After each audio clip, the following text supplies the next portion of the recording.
Capsule 2. La constitution de l'organisation et ses premières années d'activité.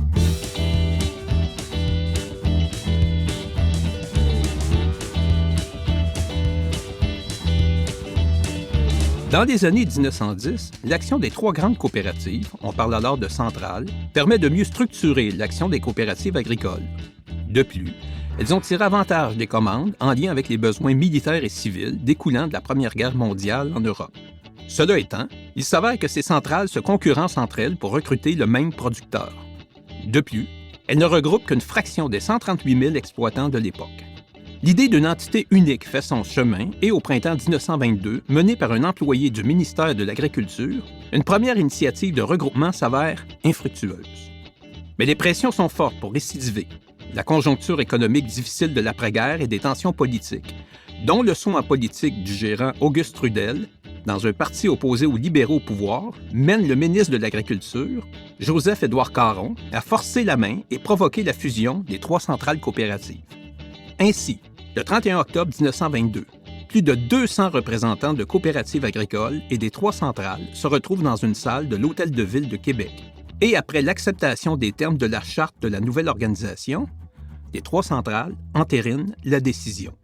Le 29 décembre de la même année, la loi constituant en corporation de la Société coopérative fédérée reçoit la sanction royale. Comme prescrit dans la loi, le processus de capitalisation est plutôt simple, soit la conversion des actions des trois centrales coopératives en actions de la nouvelle corporation, conservant leur valeur nominale, avec un capital autorisé de 1 million de dollars. Le bureau de direction est composé de représentants des trois centrales coopératives et est présidé par Arsène Denis, qui provient de la Coopérative des producteurs de semences de Québec. Le ministre Caron participe à l'occasion à ces réunions. Enfin, c'est le comptable du ministère de l'Agriculture, J. Arthur Paquet, qui devient son premier gérant général.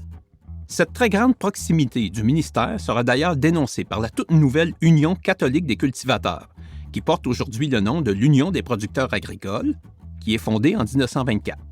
La naissance de ce syndicat s'explique notamment en réaction à la chute des prix, l'endettement des producteurs et l'exode rural. Tout en reprenant les activités des trois centrales coopératives fusionnées, et ce, tant sur le plan de l'approvisionnement à la ferme que de l'écoulement de la production, essentiellement du fromage, du beurre, du bétail et de la volaille, Solio Groupe Coopératif étend ses activités. Cela étant, le département du beurre et du fromage s'avère l'activité dominante de la coopérative.